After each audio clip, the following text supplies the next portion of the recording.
Hey guys, what's up?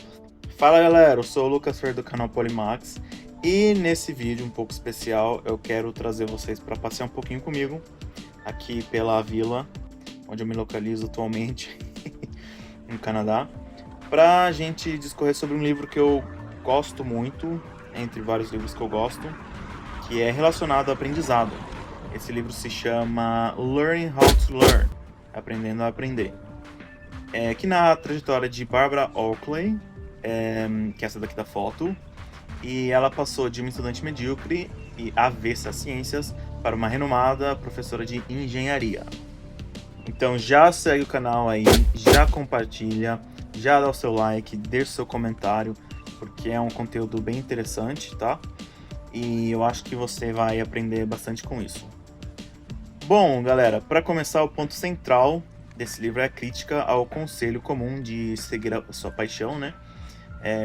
Dessa doutora, que a levou a evitar temas difíceis como matemática, né? Por considerá-los um veneno.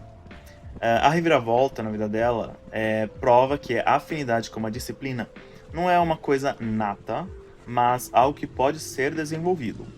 O segredo dessa transformação não foi o talento natural para ela, mas sim o domínio de técnicas eficazes de aprendizado, mostrando que qualquer pessoa pode aprender assuntos complexos se entender como o cérebro funciona. O cérebro humano possui dois modos de funcionamento essenciais para o aprendizado que precisam trabalhar em conjunto. O modo focado ocorre quando você presta atenção direta em algo, como resolver um problema de matemática ou aprender um novo idioma, ativando partes específicas do cérebro para iniciar o processo de compreensão. Já o modo difuso é o estado de relaxamento, como quando você sonha acordado ou desenha sem compromisso. Ele permite que o cérebro faça conexões criativas e imaginativas entre diferentes ideias. O segredo para aprender de forma eficaz não está em apenas um deles, mas em alternar constantemente entre o foco intenso e os momentos de descanso mental. E é como ela diz no livro, né? The focused mode, eyes on the prize. The diffuse mode, eyes on the flies. E aqui vamos fazer um exercício para você perceber a mudança do modo focado para o modo difuso. Você tem que usar todas essas mesmas moedas para formar um novo triângulo apontando para baixo. Você pode mover apenas 3 moedas. Talvez você queira tentar isso colocando moedas reais à sua frente para ajudar, para ver se consegue. Dica: quando você relaxa a mente e não foca em nada específico, a solução surge com mais facilidade. Algumas crianças resolvem esse exercício instantaneamente, enquanto alguns professores simplesmente desistem porque estão se concentrando demais. Sobre a procrastinação. A procrastinação acontece porque o cérebro processa tarefas indesejadas como dor física real. Ao pensar em algo que você não quer fazer, o córtex insular, o centro da dor no cérebro, é ativado, gerando um desconforto semelhante a uma dor de estômago. No entanto, o segredo é que essa sensação desaparece cerca de 20 minutos após o início da atividade, assim que o cérebro entende que o trabalho está em andamento. Portanto, a estratégia principal para um aprendizado eficaz é simplesmente começar, vencendo a resistência inicial para que o cérebro se acalme. E a ferramenta ideal para mudar esse hábito é uma técnica que se chama Pomodoro. A técnica Pomodoro, criada por Francesco Cirillo, é uma das ferramentas mais eficazes para vencer a procrastinação e treinar o foco. O método consiste em 4 passos simples. Primeiro, elimine todas as distrações, celular, música, ruídos. Depois, ajuste um cronômetro para 25 minutos e trabalhe na tarefa com dedicação total. O diferencial está no passo final. Após o tempo esgotado, você pode se dar uma recompensa de 5 a 10 minutos, como ouvir uma música ou brincar com seu pet. Esse prêmio é fundamental, pois o cérebro foca com muito mais facilidade quando sabe que haverá um momento de prazer ao final do esforço. Como o cérebro funciona? Para explicar como o cérebro funciona, podemos imaginar os neurônios, as peças fundamentais da nossa mente, como pequenos alienígenas. O cérebro possui bilhões deles, cada um composto por partes específicas. A cabeça, onde fica o núcleo, um único braço, longo, chamado axônio, e várias pernas conhecidas como dendritos. Enquanto os neurônios são tão finos que 10 deles caberiam na largura de um fio de cabelo, seus axônios podem ser surpreendentemente longos. Essa estrutura única é o que permite que essas células se conectem e transmitam informações, formando a complexa rede que sustenta todo o nosso aprendizado. E olha que interessante, galera! A comunicação entre os neurônios acontece de forma curiosa e pode ser comparada a choques de amizade entre alienígenas. Nos pés, que são os dendritos de cada neurônio, existem pequenas saliências chamadas espinhas dendríticas. Para transmitir uma informação, um neurônio estende seu braço, axônio, e envia um sinal elétrico que salta através de um espaço minúsculo, chamado sinapse, até atingir a espinha dendrítica do neurônio vizinho. Esse processo de enviar sinais através desse pequeno vão é a base fundamental de como o cérebro processa informações e cria o pensamento. Então, em uma analogia, é mais fácil entender isso se voltarmos por um momento aos nossos alienígenas do espaço. Quando um neurônio alienígena quer conversar com o próximo alienígena, ele estende o braço e dá o menor choque no dedinho de outro alienígena. Esses alienígenas, em particular, demonstram amizade, dando choquinhos uns nos outros, que são as sinapses. Então, os nossos pensamentos são, na verdade, sinais elétricos que percorrem trilhas de neurônios, funcionando como as bolas de uma máquina de pinball. Quando aprendemos algo novo, as conexões entre esses neurônios, as sinapses, ainda são fracas e as faíscas são pequenas. No entanto, quanto mais praticamos, mais forte e larga essa trilha se torna. Um fenômeno conhecido como neuroplasticidade, que mostra que nosso cérebro é moldável como argila. A regra de ouro aqui é: neurônios que disparam juntos conectam-se juntos. Enquanto no modo focado o pensamento percorre caminhos já trilhados, no modo difuso o pensamento voa para novos locais, permitindo conexões inéditas. Praticar não apenas fortalece os elos existentes, mas recruta mais neurônios para formar elos cerebrais mais longos e capazes de armazenar ideias complexas. E aqui vocês estão vendo uma analogia, dos sinais que percorrem os neurônios, e isso é o que cria os pensamentos. Um conjunto fraco de conexões se forma quando você começa a aprender algo. E quanto mais você pratica, mais forte ficam as suas conexões cerebrais. Os caminhos neurais ficam mais largos e fáceis de percorrer quanto mais o seu rato mental percorre esse caminho. Nessa imagem, à esquerda, temos um close de uma pequena sinapse. Tá vendo aquela faísca? À direita, há uma sinapse maior que cresceu por causa da prática. Percebe como a faísca ficou muito maior também? Vamos falar aqui sobre o poder de dormir. Sim, dormir é importante. E o grande segredo do aprendizado não acontece quando você estuda, mas sim enquanto você dorme. Pesquisas da cientista Gang Young, que é mencionada no livro, mostram que o cérebro físico se transforma literalmente através do sono. O esforço mental do dia cria pequenos calos nos neurônios, mas são as horas de descanso que transformam esses calos em espinhos dendríticos, novas conexões físicas. Durante a noite, o cérebro ensaia eletricamente o que foi aprendido, fortalecendo as sinapses e tornando o pensamento mais fluido, como trocar uma estrada de terra cheia de buracos por uma rodovia asfaltada. No entanto, esse processo exige foco real. O cérebro sabe se você estava distraído e repetição, pois se você não revisa o conteúdo, um faxineiro sináptico remove as novas conexões por falta de uso. Por isso, para aprender de verdade, a estratégia imbatível é combinar concentração intensa, sono de qualidade e prática espaçada para garantir que as novas conexões não desapareçam. E olha que interessante, pessoal! Essas duas imagens mostram o neurônio antes de aprender e antes de dormir. As setas na imagem inferior apontam para novos espinhos dendríticos que cresceram durante o sono. Perceba que alguns espinhos estão faltando. O que aconteceu com eles? É exatamente a varredura sináptica, que vem varrendo os espinhos dendríticos. E é por isso que você consegue entender algo que o professor explica na aula, mas se esperar alguns dias para revisar o conteúdo, pode perceber que não entende mais nada. Então você precisa se concentrar novamente no mesmo material.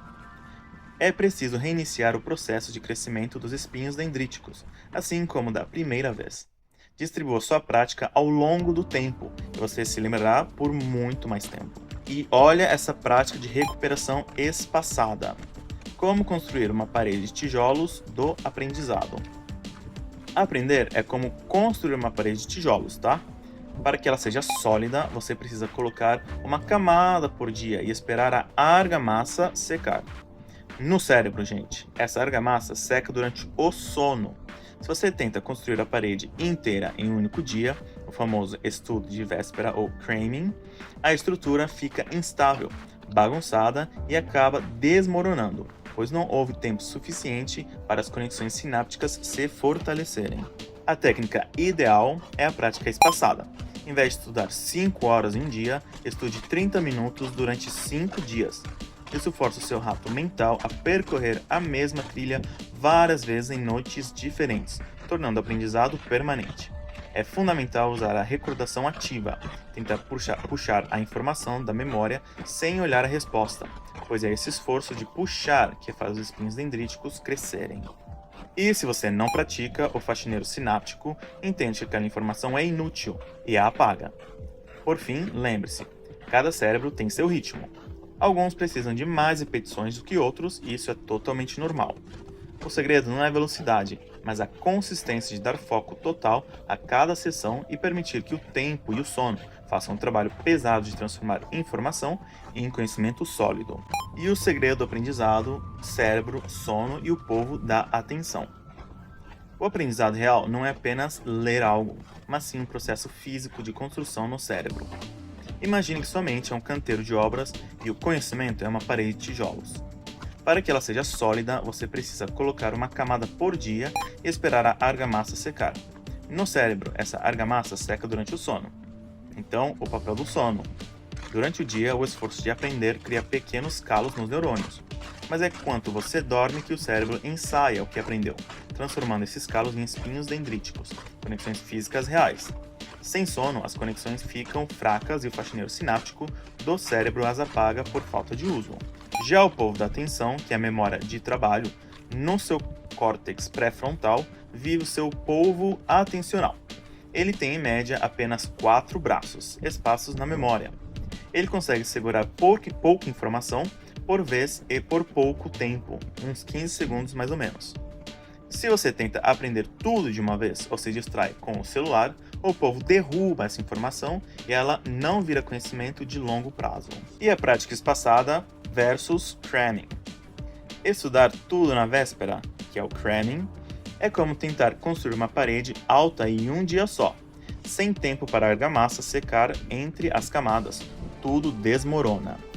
A técnica imbatível é a prática espaçada. Estude um pouco por dia, use a recordação ativa, forçar a mente a lembrar sem olhar a resposta e deixe o seu povo trabalhar com foco total. E lembre-se, tá? Cada pessoa tem um polvo diferente, alguns com braços mais pegajosos, outros com braços mais escorregadios. E isso é normal. O segredo não é a velocidade, mas sim a consistência.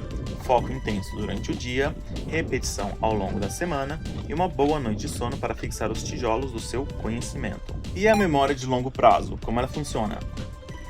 Ela funciona como um armário do cérebro, onde é possível armazenar uma quantidade praticamente ilimitada de informações, como rostos, lembranças, fatos e conceitos ao longo da vida. Diferente da memória de trabalho, ela não fica concentrada em uma única área do cérebro, mas é distribuída em várias regiões. As informações são armazenadas por meio de conexões cerebrais, chamadas links cerebrais. Conteúdos simples formam conexões menores, enquanto informações mais complexas criam redes maiores e mais elaboradas. Para guardar algo novo, o cérebro precisa formar essas conexões, e existem técnicas que ajudam a facilitar esse processo e melhorar a memorização. Dentro da memória de longo prazo, existem duas formas de armazenar informações, comparadas metaforicamente a um tubo de pasta de dente e o resto do armário. Os fatos abstratos, como datas ou palavras novas, são como pasta de dente, difíceis de guardar. Já imagens e experiências visuais são como colar uma foto no armário, muito mais fácil de se lembrar. Uma forma de tornar fatos abstratos mais memoráveis é transformá-los em imagens mentais, especialmente se forem inusitadas ou envolverem movimento. Técnicas como mnemônicos usam histórias ou piadas visuais para associar informações difíceis a imagens divertidas. Por exemplo, para memorizar uma série de metais em química, um estudante criou uma frase engraçada cujas primeiras letras representavam cada metal, tornando o aprendizado mais fácil e eficiente. Como nesse exemplo, as ligações químicas do benzeno são como um macaco segurando mãos e caudas. E então fica um resumo prático para a gente. Memória de longo prazo, um armário do cérebro, que é quase ilimitado. Fatos abstratos são difíceis de guardar, imagens são mais fáceis. Transformar fatos em imagens ou histórias ajuda a memorizar. E mnemônicos e visualizações tornam a lembrança mais divertida e eficiente. E os links cerebrais, como funcionam? Eles são essenciais. Porque no começo, quando você está aprendendo algo novo, como dar ré num carro, tudo parece confuso e complicado. Você precisa pensar em muitas coisas ao mesmo tempo, e sua memória de trabalho fica sobrecarregada tentando juntar todas as informações. Com o tempo, acontece o seguinte processo. Primeiro você entende o conceito, depois você pratica várias vezes e aos poucos isso vira algo automático. Quando isso acontece, você cria esses links cerebrais, que são conexões fortes no seu cérebro armazenadas na memória de longo prazo. E o livro usa a ideia de um polvo de atenção para explicar esse conceito. No início, todos os braços desse polvo estão ocupados tentando entender o que você está fazendo. Mas depois que você pratica bastante, basta um braço puxar essa informação que já está pronta e os outros ficam livres. É por isso que pessoas experientes conseguem fazer coisas complexas com facilidade, porque elas já têm muitas dessas conexões bem treinadas e organizadas. E outro ponto importante, só entender não é o suficiente. Você precisa praticar. Entendimento e prática andam juntos. Inclusive, tentar entender demais sem praticar pode até confundir mais. O texto também fala, no livro, que especialistas muitas vezes não ficam pensando conscientemente no que estão fazendo. Eles simplesmente usam essas conexões já treinadas, o que torna tudo mais rápido e eficiente. No final, ao começar, dar ré era difícil e estressante, mas depois de muita prática, ela criou conexões no cérebro e agora faz isso quase automaticamente, sem precisar pensar muito. E o exercício físico? Será que ele realmente ajuda o cérebro a funcionar melhor e a criar memória? A resposta direta é sim. Um ponto central é o hipocampo, uma parte do cérebro responsável por guardar fatos e eventos. Ele transfere o que você aprende para o córtex cerebral, que é a memória de longo prazo. Durante o sono, essa transferência acontece, e o hipocampo também é limpo para receber novas informações. O hipocampo produz novos neurônios todos os dias, mas eles só sobrevivem se você continuar aprendendo coisas novas. Esses neurônios criam conexões ou links cerebrais que fortalecem a memória. A grande descoberta é que o exercício físico aumenta a produção de uma substância chamada BDNF, Brain Derived Neurotrophic Factor, que é o fator neurotrófico derivado do cérebro, que serve para estimular o crescimento de neurônios, aumentar a plasticidade cerebral e proteger o cérebro. Então, o BDNF ajuda os neurônios a crescer e se manterem saudáveis, ele fortalece as conexões entre os neurônios, aumentando os dendritos e sinapses, que são os pontos de contato entre eles, e quanto mais exercício físico, mais BDNF, mais conexões e mais memória e aprendizado. Olha essa imagem, que mostra um dendrito no hipocampo sem BDNF, quase sem espinhos dendríticos, os dedinhos, Já a de baixo mostra o efeito do BDNF. Os espinhos crescem largos e altos, facilitando a conexão com outros neurônios. Se você se exercitar regularmente, seus neurônios vão se parecer mais com a versão de baixo, conectando-se e conversando melhor com outros neurônios. Além disso, o exercício aumenta a produção de serotonina e dopamina, substâncias que ajudam a ter novas ideias, ver conexões entre ideias antigas, pensar de formas diferentes. Então o exercício melhora a memória, foco, tomada de decisões e até recuperação de doenças mentais. Alguns especialistas dizem que ele é até mais eficaz que remédios para certas condições. Depois, o livro reforça o conceito de links cerebrais, que são trilhas mentais bem praticadas. Quanto mais você pratica, mais fortes e interligadas essas trilhas ficam, e mais fácil é ver o quadro completo de um assunto, ou seja, se tornar um especialista. Se você não pratica, suas trilhas mentais enfraquecem o aprendizado, desbota, né? Como um quebra-cabeça que fica difícil de montar. Para construir bons links cerebrais, o segredo está em praticar bastante e ser flexível, permitindo que novas ideias se conectem com as antigas. E 4 pontos finais antes de a gente terminar esse vídeo, muito interessantes sobre tudo isso que a gente aprendeu. 1. Prática deliberada versus aprendizado preguiçoso. Apenas repetir o que você já sabe é aprendizado preguiçoso e não cria novas conexões no cérebro. Para aprender rápido, foque em desafios e em conteúdos que você ainda não domina. Isso é chamado de prática deliberada e é a forma mais eficiente de se tornar um especialista. E intercalando o aprendizado. Aprender apenas uma técnica de cada vez pode gerar erros, porque o cérebro tende a aplicar o que conhece de forma inadequada, como um amigo alienígena tentando martelar um parafuso. Intercalar diferentes tipos de exercícios ou tópicos ajuda a treinar o cérebro a escolher a técnica certa para cada situação. Isso melhora a flexibilidade mental e a compreensão profunda, em vez de só decorar. Então, é importante que, em vez de fazer só um bloco de exercícios do mesmo tipo, a gente misture os exercícios de vários temas. E o cérebro percebe diferenças e aprende a aplicar cada conceito no contexto certo. Também, estudar em diferentes lugares é importante, porque sempre estudar no mesmo lugar pode dificultar lembrar as informações em outros ambientes, como em uma prova. Mudando o local de estudo, diferentes salas, ao ar livre ou até posições diferentes na mesma sala, você treina o cérebro a recuperar informações em qualquer situação. Pequenas variações ajudam a criar links mais acessíveis e flexíveis na memória e aumentam o desempenho. E um grande mito é o estilo de aprendizado, né? A ideia de que dizem que aprendiz auditivo, visual ou sinestésico é muito limitada.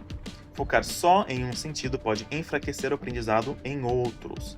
Aprender usando vários sentidos ao mesmo tempo, ver, ouvir, tocar, é muito mais eficaz. Quanto mais sensações você envolver ao estudar, mais fortes serão as conexões. Bom, pessoal, espero que vocês tenham gostado desse estilo, tá, de vídeo.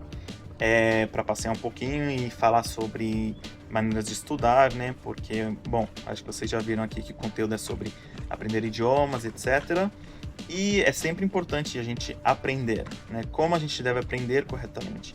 E isso nunca foi ensinado para mim, e com esse livro me ajudou bastante de forma bem científica na faculdade que eu fiz, né? No Canadá, na pós-graduação. Então, isso é muito, muito bom. Tô muito feliz com esse conteúdo aqui, tá bom? Que eu tô trazendo pra vocês. E se você curtiu esse conteúdo, por favor, já dá o seu curtir, já manda pra alguém, compartilha, comenta aqui embaixo também, belezinha? Pra eu sempre conseguir trazer mais e mais conteúdos pra vocês. Beleza?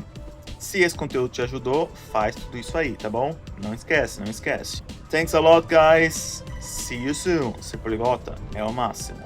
Bye.